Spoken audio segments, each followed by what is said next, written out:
Bienvenue à tous, bienvenue pour le Calisthenics Science Podcast épisode 28. Lors du dernier podcast ou du dernier enregistrement, on a eu un petit souci, on a eu du mal à faire le rendu et donc on n'a pas su répondre à vos deux questions qui étaient dedans. Et on a eu quelques questions nouvelles, donc si on a le temps, à la fin du podcast, on fera un petit rappel de ces deux questions qui avaient été posées. Car aujourd'hui, on a quelques nouvelles questions. Donc, on est pour l'épisode 28 en compagnie de Morgane, toujours comme d'habitude. Notre Morgane. C'est Morgane, le boss. Le cerveau. Un QI de 143. QI impressionnant. La masse de savoir. Aucune performance, mais des connaissances. C'est quand même des performances hors du commun en squat et en handstand aussi. Donc, et il commence. Et maintenant que tu t'es mis vraiment au calisthenics, on s'attend à voir des progrès fulgurants dans cette discipline qui est nouvelle pour toi. Après 5 ans à parler de calisthenics, j'ai décidé d'enfin en faire en commençant à entraîner les HSPU et la one-arm chin-up. Mais je ne devrais pas le dire parce que vu que je ne vais pas réussir, ça, je pourrais ne pas assumer l'échec si j'en parle pas. Mais bon, là, c'est trop tard. J'ai dit que je me lançais dedans, ça tourne mal. Ça tourne mal. Bah, si tu vas réussir à atteindre le niveau que tu peux avoir. Il y a moyen même d'y arriver complètement. Mais déjà, tu as rentré ta HSPU. La HSPU, tu l'as. Oui, je sais que je suis le boss. Il n'y a pas d'embrouille. Pas l'ombre d'un doute. Allez, c'est parti. On va commencer aux questions directement. Donc, il y a Devil of the Strength, donc démon de la force, c'était Jim Castrit à l'époque. Si vous suivez les questions de nos internautes, car ils font partie aussi intégrante du podcast et ils sont très importants. On ne serait rien sans eux. Donc, il nous demande combien de temps pour un cycle de force. Je vais laisser Morgane y répondre. Bon alors, On a déjà discuté un peu de ça dans certains podcasts. C'est une thématique qu'on a abordée plusieurs fois. Alors déjà, combien de temps pour un cycle de force? Certainement qu'on ne va pas faire un seul cycle de force déjà. Donc, dans sa question, j'aimerais savoir si c'est pas, si à sa question, c'est pas quelle est la durée totale pendant laquelle on peut travailler la force, donc peut-être un macro cycle de force, ou alors quel est le temps nécessaire pour faire un mésocycle de force, en sachant qu'un macrocycle, c'est une période de temps qui est un peu plus longue que le mésocycle, parce qu'un macrocycle, ça contient plusieurs mésocycles. Un mésocycle contient plusieurs microcycles. Le microcycle, ce sera certainement une semaine, dans la plupart du temps, donc une rotation de plusieurs séances. Un mésocycle, ce sera, chez la majorité des gens, peut-être 4 et 8 semaines, souvent on dit ça, mais il n'y a pas de règle stricte. Souvent, le mésocycle inclut une période de déload, où on réduit un petit peu le volume et ou l'intensité pour se reposer et repartir bien frais sur un nouveau cycle d'entraînement. Et le macrocycle, c'est une combinaison un assemblement de plusieurs mésocycles qui a pour but le développement d'une certaine qualité physique. Donc, on peut parler d'un macrocycle de force, on peut parler d'un macrocycle pour arriver dans des conditions idéales un certain jour J lors d'une compétition. Et le macrocycle peut durer 6 mois, 1 an, et on pourrait même dire qu'il peut durer 4 ans chez certains athlètes olympiques. Bref, là, dans la question de Devil of Strength, je pense qu'il parle de combien de temps pour un cycle de force à l'échelle du mésocycle. Donc déjà, ça va dépendre de son niveau, ça va dépendre de son style de vie, ça va dépendre de beaucoup de choses. Je rappelle que le mésocycle, souvent, il va durer 4, 6, 8 semaines, quelque chose comme ça, en incluant une période de deload. Alors, de quoi ça va dépendre la durée d'un mésocycle? Ça va dépendre de son volume d'entraînement. Plus le volume est haut par rapport à ses capacités de récupération, moins ce sera tenable sur la durée, donc plus le cycle devrait être court. Plus il va surcharger, entre guillemets, agressivement, moins le cycle pourra être long. Donc, ce que j'appelle surcharger agressivement, c'est rajouter beaucoup d'intensité et ou de volume d'une semaine sur l'autre. S'il a un style de vie stressant, il pourra avoir un cycle qui dure moins longtemps que s'il était dans des conditions vraiment optimales pour la récupération. S'il est en déficit calorique, il pourra peut-être tenir un cycle moins long que s'il était en surplus calorique. Donc ça dépend de pas mal de choses. Quoi d'autre? Après, il faut voir que on n'est pas là pour faire uniquement un mésocycle de force, parce que même si les qualités de force se développent plus vite que, par exemple, l'hypertrophie, euh, pour maximiser totalement vos performances de force sur un mouvement, ça va prendre des mois et des années pour arriver dans les conditions idéales. Après, donc l'approche qu'on a souvent sur le Calisthenics Science Podcast, c'est d'avoir une périodisation où on alterne des phases d'hypertrophie avec des phases de force. Et après, si vous avez des objectifs vraiment de figure, on peut même faire des phases plutôt de skill, après une phase de force. Euh, il faut bien, au bout d'un moment, changer, enfin, passer d'une phase de force à d'autres phases, parce que au bout d'un moment, on a un petit peu optimisé les gains de force qu'on pouvait faire sur un mouvement donné avec la masse musculaire qu'on a sur le moment. Donc, au bout d'un moment, il faut changer et possiblement passer sur un cycle d'hypertrophie pour refaire un petit peu de muscle et ensuite continuer à optimiser nos adaptations de force sur le long terme, parce que plus on a avancé, plus être musclé est important pour avoir des bonnes performances de force, pour continuer à progresser en force. Bon, pour maintenant rentrer dans le cœur du sujet et répondre à la question de David of Strength, combien de temps pour un cycle de force? Alors, il y a un petit peu le mythe, la croyance selon laquelle l'entraînement de force serait plus fatigant que l'entraînement d'hypertrophie, par exemple, parce qu'on utiliserait des charges lourdes, qui seraient fatigantes nerveusement, alors que la fatigue nerveuse, c'est vraiment un mythe pour ce qui est de l'entraînement de force, parce que la fatigue nerveuse, c'est un phénomène qui existe plutôt, paradoxalement, hein, contrairement à ce qu'on pense, dans les sports d'endurance. Parce que lorsque vous échouez sur une série lourde, et bah, vous êtes suffisamment fatigué pour ne plus pouvoir faire une répétition supplémentaire sur cette intensité-là, mais vous êtes certainement encore en forme pour faire une répétition supplémentaire à une plus basse intensité. Alors que lorsque vous échouez une série de traction au poids de corps, et ben vous êtes tellement fatigué que vous ne pouvez plus faire une répétition de traction au poids de corps. Bref, la fatigue nerveuse, c'est beaucoup plus quelque chose qui existe sur des sports d'endurance que sur des sports de force. Donc, souvent, on voit des gens faire des cycles de force assez courts parce que ils pensent que c'est très fatigant à la force. Et la force, ça peut être fatigant si vous êtes sur des hauts volumes et que vous êtes sur des hautes intensités absolues. Donc, si vous êtes proche de l'échec. Mais en réalité, pour faire des bons gains de force, vous n'avez pas besoin d'autant de volume que pour faire des bons gains d'hypertrophie. Les adaptations de force se maximisent avec moins de volume que les adaptations d'hypertrophie.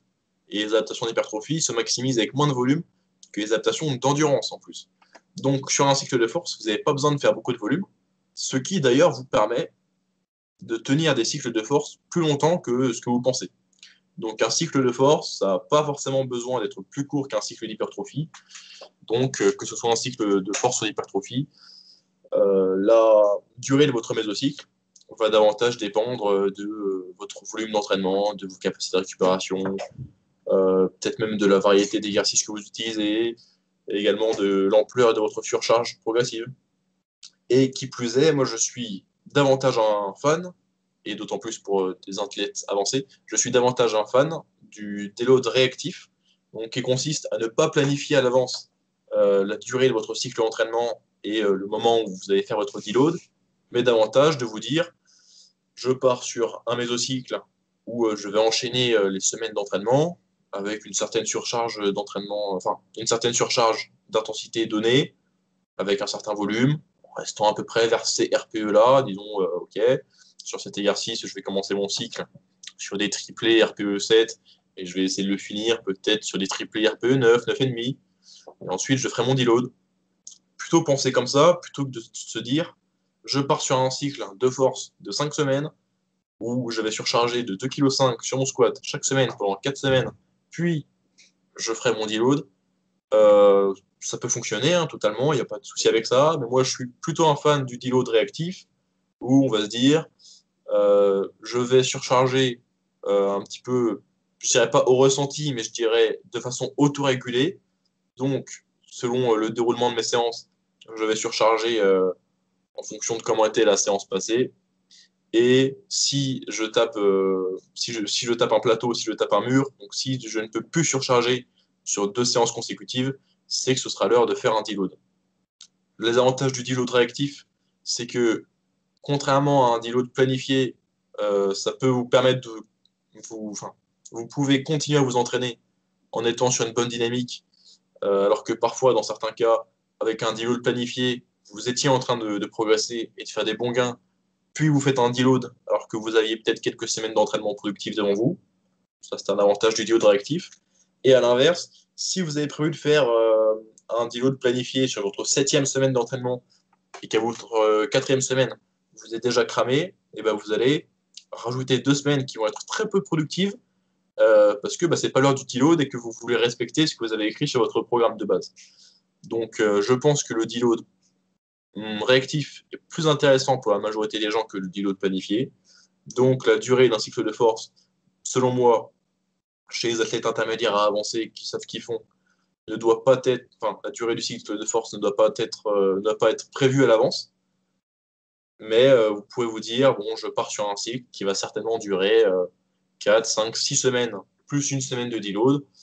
On verra ce qui se passe. Je ferai un deload réactif selon comment. Si je suis dans une bonne dynamique, je continue à faire les gains, je prolonge le cycle. Et si au contraire, je me suis surpris à surcharger trop vite et que je suis plus en mesure de surcharger correctement, je prends mon deload un petit peu en avance. Bon, j'ai un petit peu contourné la question, parce que la question c'était combien de temps pour un cycle de force, et j'ai fini par vous dire que les deloads réactifs c'était mieux que les deloads planifiés, mais c'est pour vous dire que vous n'avez pas besoin de vous dire à l'avance, je fais un cycle de 5 semaines de surcharge, plus une semaine de deload, et c'est parti, je vais faire beaucoup de gains.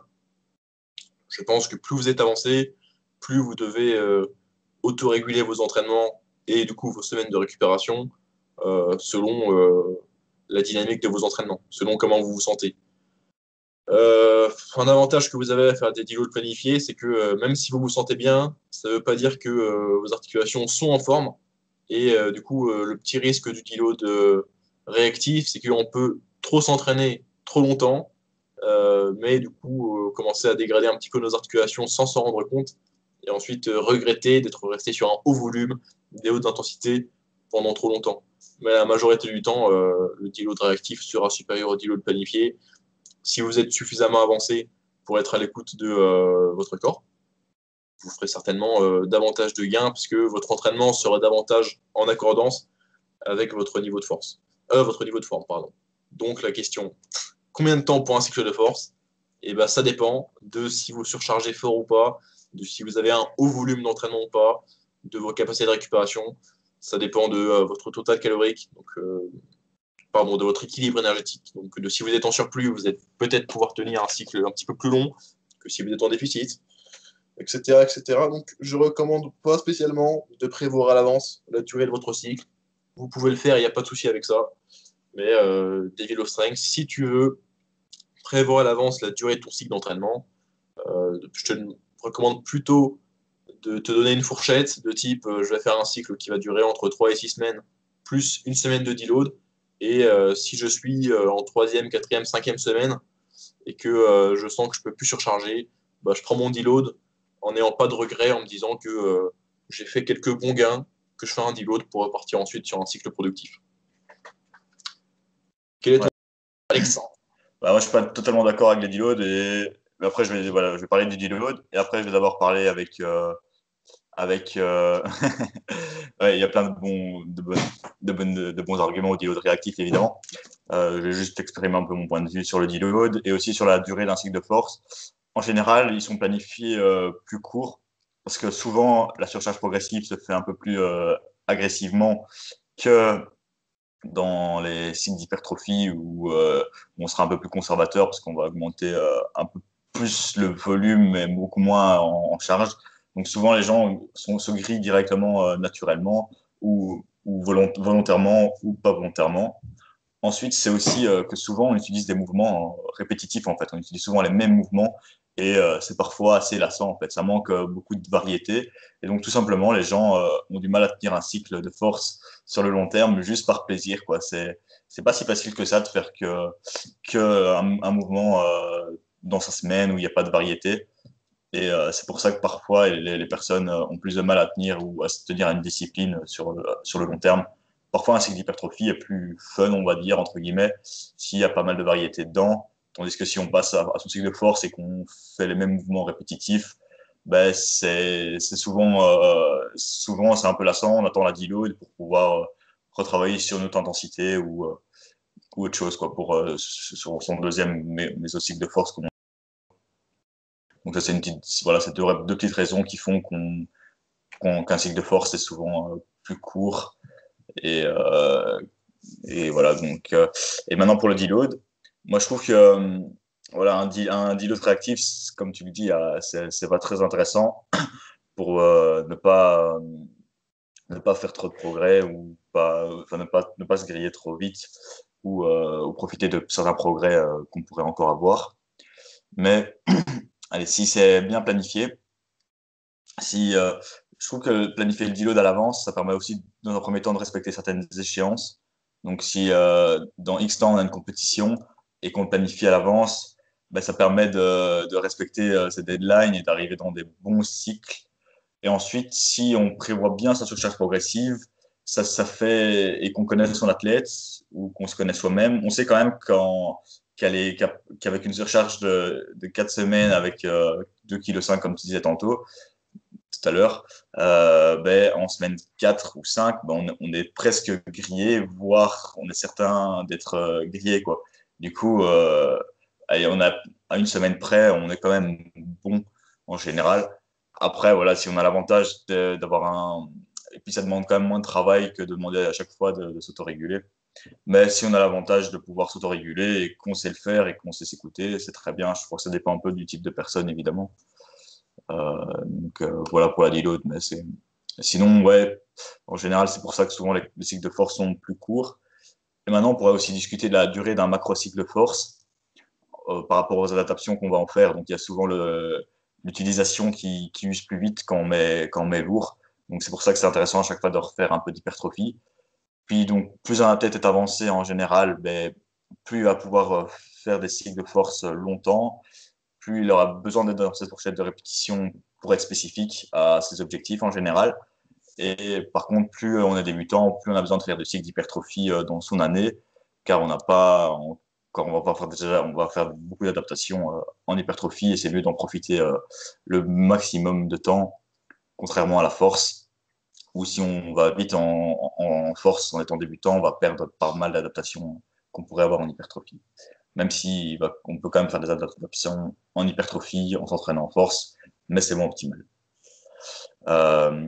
Et donc aussi, pour la durée des cycles de force, en général, en 12 semaines, je pense qu'on a fait la plupart par rapport à la commande motrice, par rapport à une fois qu'on a refait de la masse musculaire, ben, en 12 semaines, on a remaximisé le potentiel de cette nouvelle masse en adaptation nerveuse, en adaptation plus de force, due à l'angle de pénation des fibres, due à la commande motrice. Et donc, voilà, et puis les tendons et les articulations sont vite habitués aussi à cette charge après 12 semaines en général. Donc, c'est pour ça que souvent on fait par exemple 2-3 mésocycles de force et puis on repart sur de l'hypertrophie, 2-3 mésocycles d'hypertrophie ou de style. Donc, ouais, souvent dans notre pénalisation, comme Morgan disait, qu'on préconise, c'est souvent 2-3 cycles d'hypertrophie, 2-3 cycles de force et 2 cycles de figure. Après, il y a certaines personnes qui font que un cycle d'hypertrophie, un cycle de force, un cycle de figure, ou même dans la semaine. Enfin, ça dépend de tous les types de périodisation, mais c'est ce qui se fait en général. Donc, je ne sais pas si tu as quelque chose à dire, Morgan, sur quelque chose que j'ai dit. Je dirais que c'est pas sûr qu'en 12 semaines, on maximise nos adaptations de force sur un mouvement, Tu les mais maximises. parce que c'est dur à quantifier, mais je dirais que la majorité des gains se font assez rapidement et Ouais. qu'ensuite le reste, c'est des gains marginaux et que c'est pas motivant de continuer à s'entraîner sur ça en faisant peu de gains. Donc c'est bien d'ajouter un peu de variété en changeant de cycle parce que de toute façon, les derniers gains qu'on peut squeezer, entre guillemets, sont assez minimes et ce serait assez peu motivant de voir les maigres progrès qu'on peut faire une fois qu'on est sur un même cycle de force depuis un moment.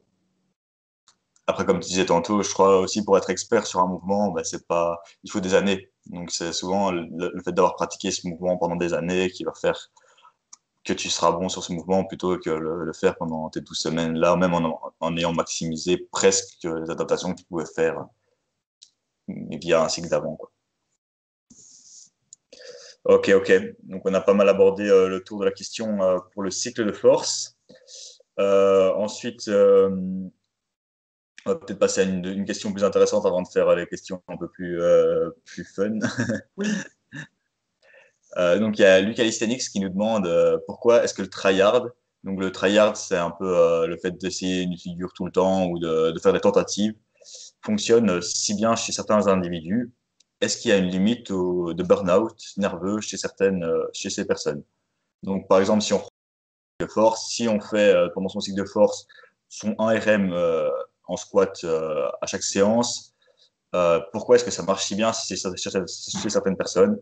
Et pourquoi est-ce que ces personnes ne sont pas grillées? Est-ce que certaines personnes récupèrent beaucoup mieux d'un point de vue nerveux que d'autres?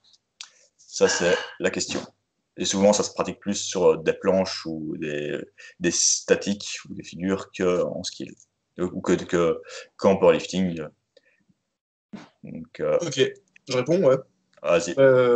Donc déjà, il y a beaucoup de variabilité entre les individus en ce qui concerne l'entraînement optimal pour faire un maximum de gains, donc à la fois de muscles et de force. Il y a eu une étude en 2018. Vous savez quoi? Je vais vous retrouver immédiatement en 15 secondes le nom de l'étude. Ok, alors c'était une étude de Calisthenics 2018 Science Podcast. qui s'appelait Significant Strength Gains Observed in Rugby Players After Specific Resistance Exercise Protocols Based on Individual Salivary Testosterone Response. Alors, je vais vous expliquer ce qui a été fait là-dedans. C'est une étude qui en fait illustre le fait qu'il existe une forte variabilité entre les différents programmes optimaux pour des individus. Alors, ils ont pris 16 joueurs de rugby qui étaient correctement entraînés, donc d'environ 20 ans. Et ce qu'ils ont fait, c'est qu'ils leur ont fait tester chacun 4 protocoles d'entraînement différents. Donc, on avait un 3x5 à 85% du 1RM, ce qui correspond à peu près à un programme de force, que grosso modo, hein, des trucs assez caricaturaux. Un 4x10 à 70% du 1RM, qui était plutôt le programme hypertrophie. Un 5x15 à 55% du 1RM, qui était plutôt le programme typé endurance. Et un 3x5 à 40% du 1RM, qui était plutôt le programme explosivité.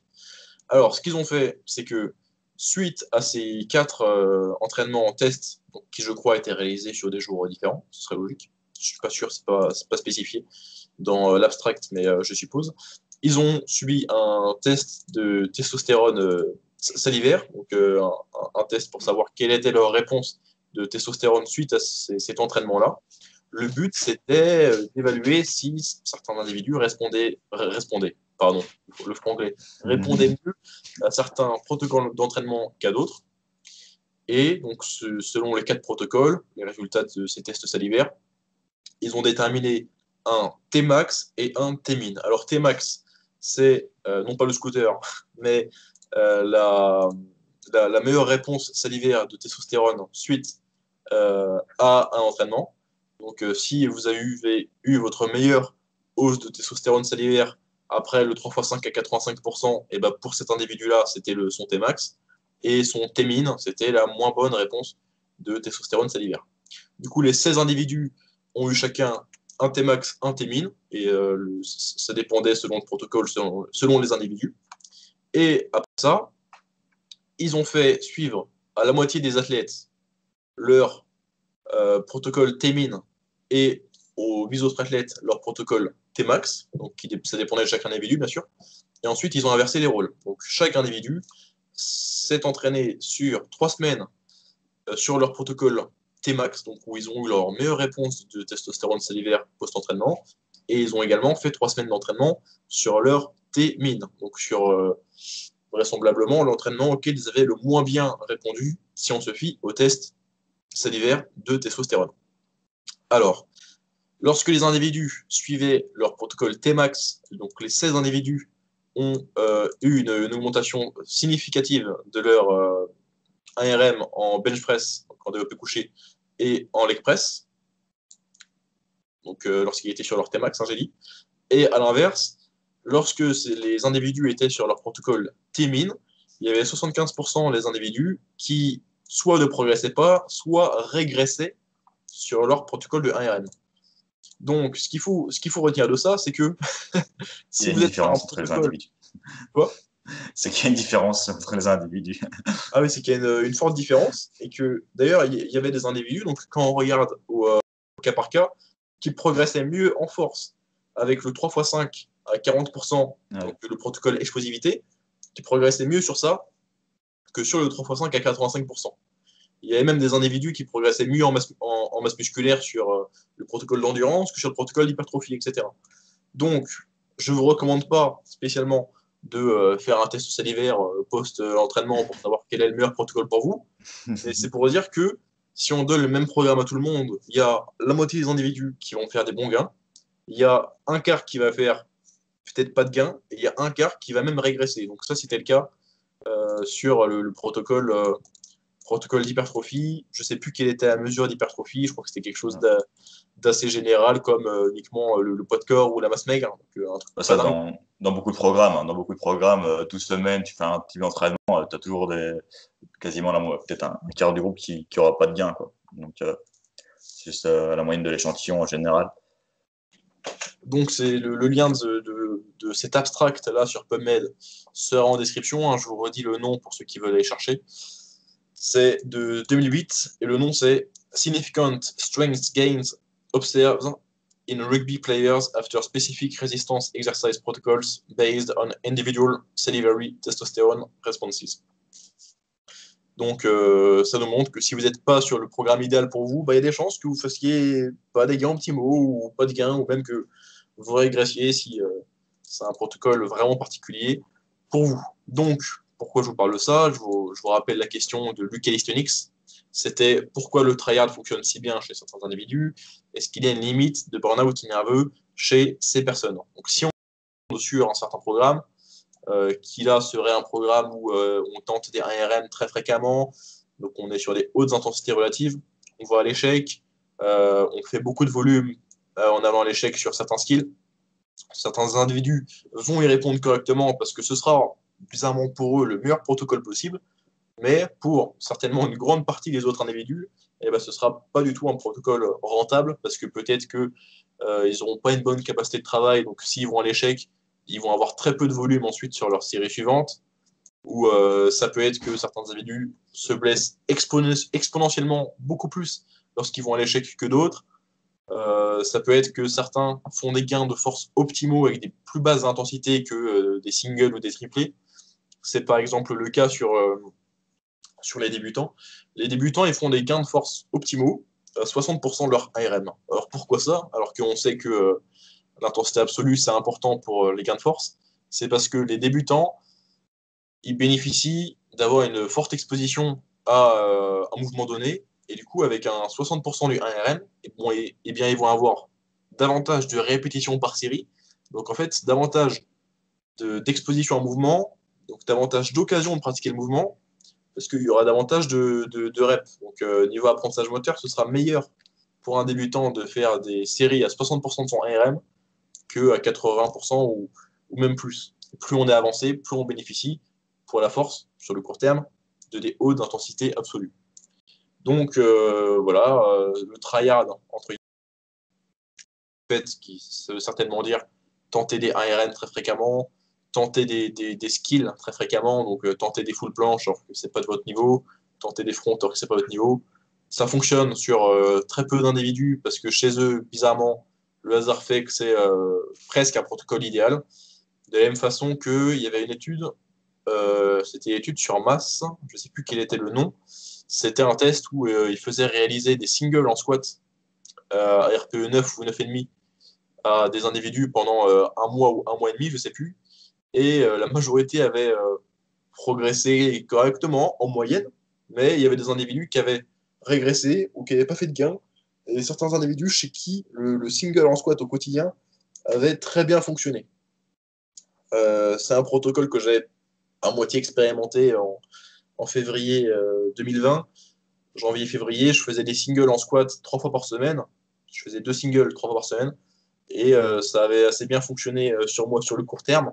Mais c'est même pas sûr que j'aurais fait des gains similaires sur d'autres mouvements si j'avais fait des singles en dips de la même façon. Parce qu'en plus, oui, je faisais des singles en dips, pareil, 3 fois par semaine, et ça va bien mieux fonctionner en squat qu'en dips, par exemple.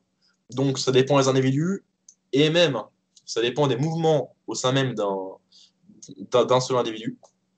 Donc, c'est pas quelque chose qu'on peut recommander à tout le monde. Ça peut, en fait, ça peut se tenter dans certains cycles d'entraînement, et vous pouvez voir si vous faites des bons gains avec cette approche-là ou avec une autre. Mais il n'y a pas une méthode qui est idéale pour tout le monde. Bon, après dire ça, ça fait un petit peu le coach qui se vend en disant moi je suis magicien et je sais exactement ce qu'il vous faut pour vous, je vais vous faire le meilleur programme individualisé et tout. Bon, lorsqu'on se met à travailler avec un nouveau client, on lui fait un programme assez généraliste parce qu'on a assez peu de données collectées sur un client pour être en mesure de faire le programme le plus individualisé possible. Mais c'est avec le Ouais. temps, en connaissant ces athlètes, qu'on peut faire des programmes de plus en plus personnalisés, de plus en plus individualisés. Et si vous n'êtes pas coach et que vous êtes juste athlète, on vous recommande de tester différents protocoles d'entraînement, mais le faire sur des périodes suffisamment longues pour être sûr de si ça fonctionne ou pas. Ne tentez pas des méthodes différentes chaque semaine. Faites un mésocycle, peut-être même 2 mésocycles avec un type d'entraînement donné.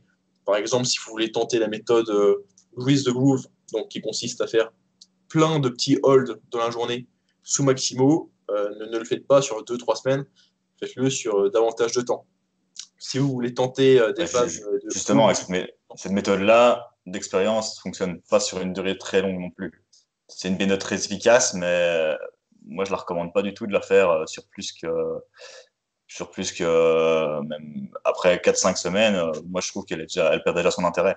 Donc, c'est justement une méthode à implémenter, mais seulement pendant un laps de temps limité et sur certaines périodes, quoi. Donc, par exemple, en cycle de skill, par exemple, faire du grige de groove, c'est top.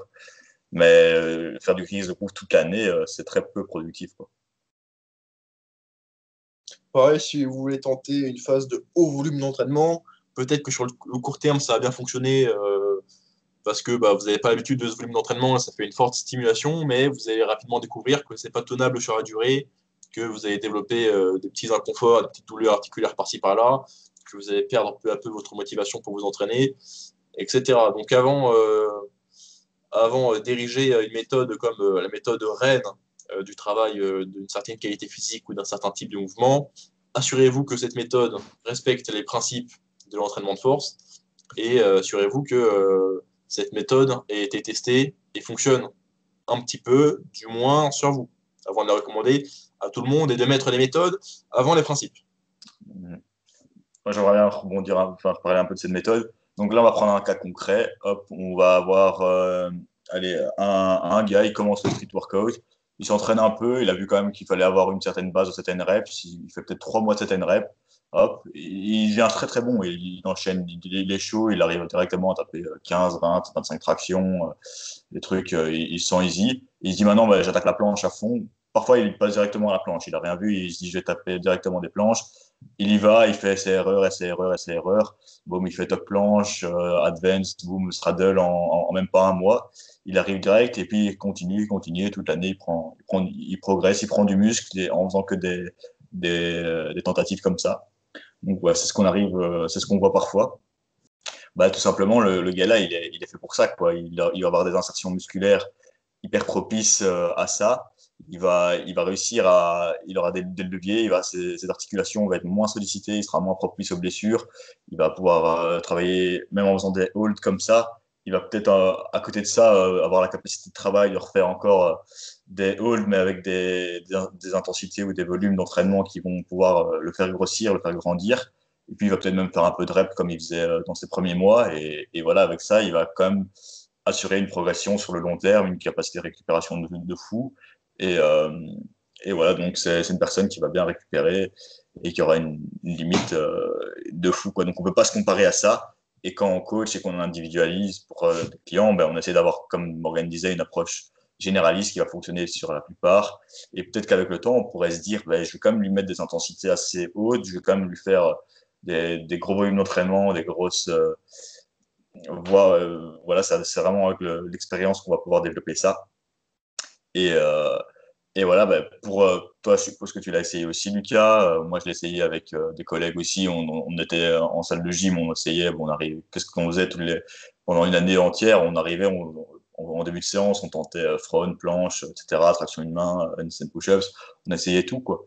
Et ça marchait pas trop sur nous, alors que sur le gars d'à côté, ça marchait très très bien. Et voilà, on était peut-être trois ou quatre où ça fonctionnait pas du tout. Ou alors ça a fonctionné peut-être sur un mois, et puis on était grillés, quoi. On stagnait et on continuait à faire cette erreur-là, alors que le gars à côté, lui, il a fait ça pendant toute son année. Et peut-être que maintenant, après son année, il stagne aussi d'office, je suis certain. Il aura plus de bénéfices à mettre en place une approche plus structurée, plus intelligente, même peut-être plus généraliste. Il n'avait pas fait cette erreur et qu'il a fait une approche globale, il aurait pu aller encore plus loin. Il aurait peut-être pu avoir carrément une maltise ou un truc du style à la place d'avoir une straddle ou une full. Donc, ou peut-être qu'à l'inverse, peut-être que si on lui avait fait une approche généraliste, il serait peut-être resté à une base et il aurait peut-être juste on lui aurait juste fait un cycle et il serait arrivé à sa tuck planche et il n'aurait peut-être jamais eu sa full en un mois, quoi. Donc ça, on sait jamais. Mais donc voilà, c'était pour parler un peu concrètement sur cette question. Je crois que j'avais un truc à dire encore sur ce que tu avais dit, Morgan, mais je crois que j'ai oublié. Ok. On passe à la question suivante. Ouais. Moi, je trouve, du coup, je trouve que la haute intensité comme ça peut marcher, mais sur une certaine durée. Et souvent, c'est assez court. On va passer à la question suivante.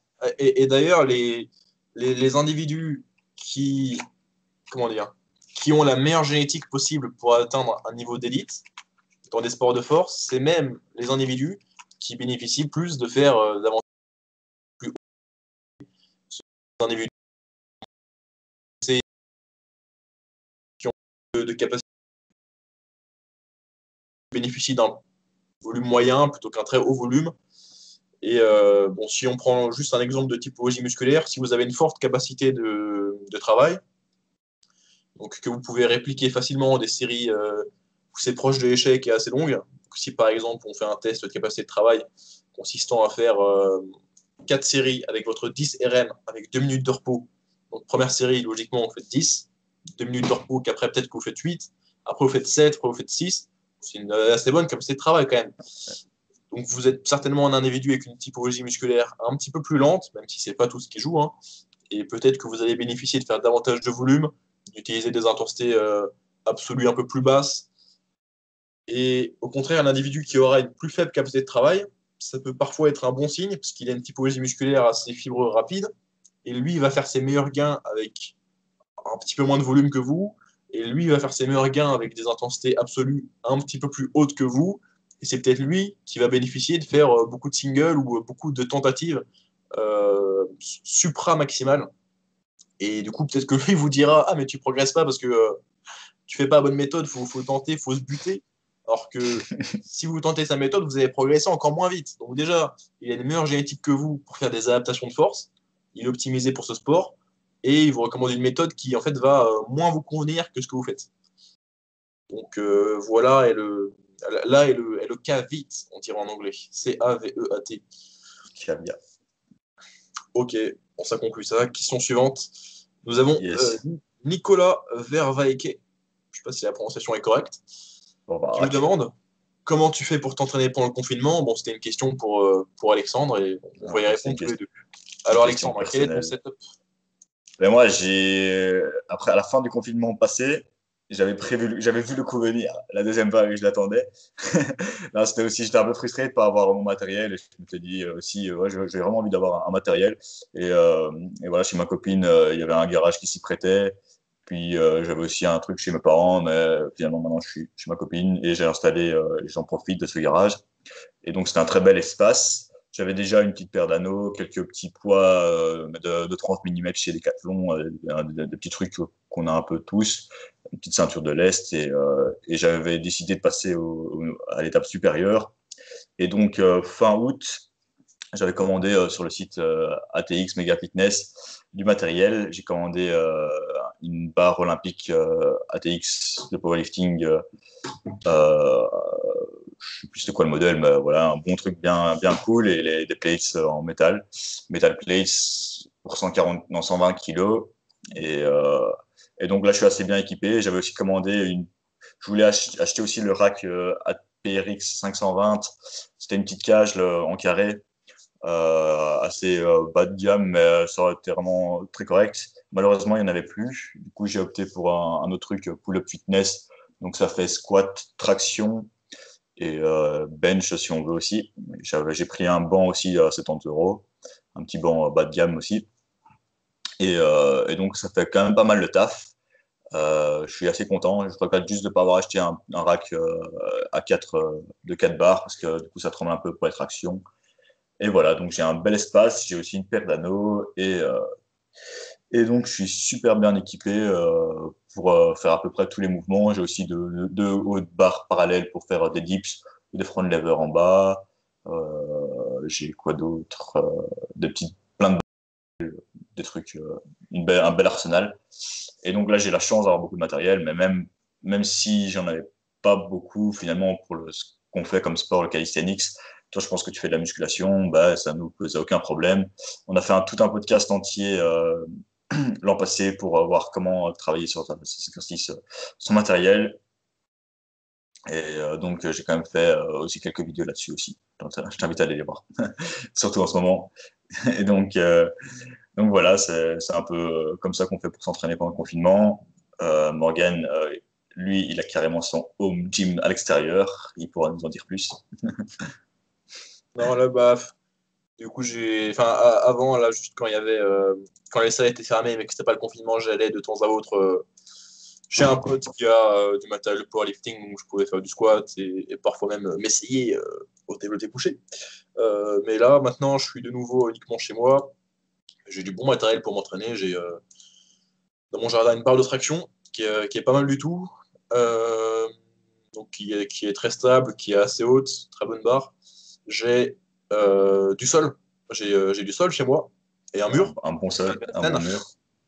Ça, je vous recommande. Super équipement. Du sol droit. C'est important qu'il soit droit. C'est très important. C'est important. Un sol droit et dur. Donc, je peux faire des tractions.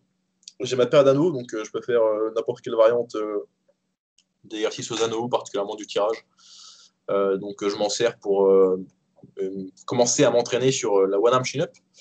Donc, c'est pas mal pour le tirage. Je peux faire bien sûr mes tractions. J'ai une ceinture de lesté, du poids, toute variante de traction, traction lestée, des anneaux pour du rowing, du curl. Je peux charger un haltère jusqu'à peut-être 25 kg ou un peu plus. Donc, pour faire du curl, c'est pas mal. J'ai également des barres de dips qui sont correctes, qui sont à peu près à hauteur des hanches quand je suis debout. Donc ça permet de faire des dips. J'ai juste à plier les jambes, c'est correctement stable. Et ensuite, bon, j'ai pas besoin de grand chose pour faire des handstand push-up. Donc les deux objectifs du moment, c'est la one arm chin-up et les handstand push-up. Donc aucun souci pour faire mes exercices de tirage, aucun souci pour faire des HSPU, des dips. Je peux même faire des pompes lestées avec des chaises. Donc j'ai de quoi m'entraîner. Le seul souci, c'est que j'ai pas de quoi faire du squat. Je peux faire du GHR, mais le setup est un petit peu compliqué. Donc, c'est pour ça que j'ai orienté mes deux objectifs principaux vers la one arm chin-up et la HSPU avec un tout petit peu d'hypertrophie à côté parce que je fais un peu de curl. Parce que les dips, là, ils sont plutôt là pour un objectif d'hypertrophie que pour réellement progresser en force en dips. Étant donné que l'exercice principal, l'objectif principal en poussée, c'est les HSPU. Je fais des HSPU dos au mur en ce moment, donc besoin d'aucun matériel si ce n'est du sol et un mur. C'est parfait. Bon, en général, juste avec une paire d'anneaux, si tu sais tout. En général, si tu as juste des objectifs pour le haut, une bonne paire d'anneaux, tu sais tout faire absolument. Donc, ça sauve des vies. Si vraiment, je dirais qu'il y a un accessoire indispensable, c'est bien celui-là. Et si tu n'as pas de quoi accrocher des anneaux, bah, il y a quand même moyen de trouver des variantes, mais ce sera toujours moins chouette, quoi. Moins varié. Et puis sur le court terme, hein, si vous avez vraiment rien, vous pouvez orienter vos objectifs vers des exercices de poussée, hein, ou alors faire plus de souplesse, faire plus de handstand, se mettre à travailler les SPU, même si c'est un de vos objectifs de base, se mettre à faire de la planche, hein, vraiment niveau poussée. Vous pouvez quasiment tout faire avec aucun matériel. Ah, faut que tu ailles voir ma vidéo sur le dos. Là, je viens de parler des mouvements qu'on pouvait faire intéressants en tirage sans matériel. tout ce qui était Dragon Press, Victorian Cross. Et il y a moyen de faire de ça avec des chaises. Donc je t'invite à aller voir ma vidéo après. Toujours les coups de pub. Bon, avec une barre de traction, une paire d'anneaux, même avec un petit peu de poids, genre un haltère si vous pouvez faire de l'isolation. C'est vraiment l'idéal. Il n'y a pas besoin de grand-chose pour vos objectifs au haut du corps.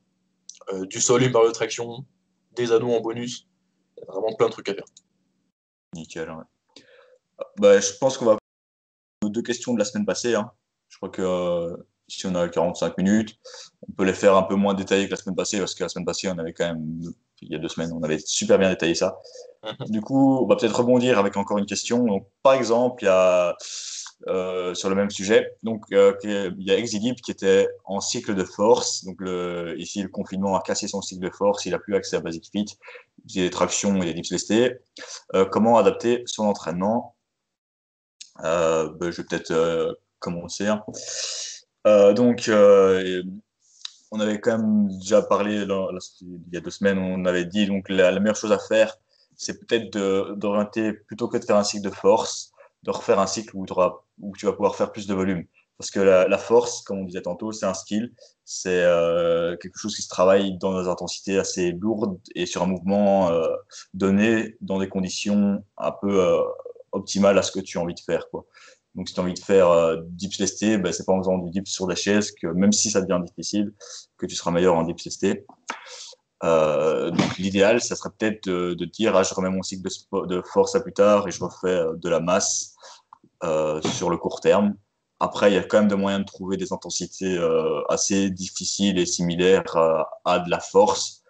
Donc, plutôt que faire des dips, tu pourras faire des pompes en planche. Donc là, il y a moyen vraiment d'être dans des fourchettes très lourdes, mais alors tu dois changer peut-être tes objectifs. Tu vas peut-être te dire, j'ai plus envie de faire du dips lesté pendant mon cycle de force, mais j'ai envie de faire des planches push-ups. Et peut-être qu'en devenant plus fort en planche push-ups ou en HSPU, par exemple, tu seras peut-être plus fort sur ton dips, mais peut-être pas. Peut-être que tu seras plus fort sur ton dips en général, mais peut-être pas sur ton ARM. Et, donc, tu auras peut-être plus intérêt. Je sais pas si. Morgane, on a peut-être perdu Morgane. Ah, ça va. Allô? Ah, on t'entend plus, Morgane. On a perdu la transmission téléphonique. C'est la crise. Allô? Non, ça marche pas. Mais je crois qu'on va peut-être refaire les 2 questions là dans un prochain podcast.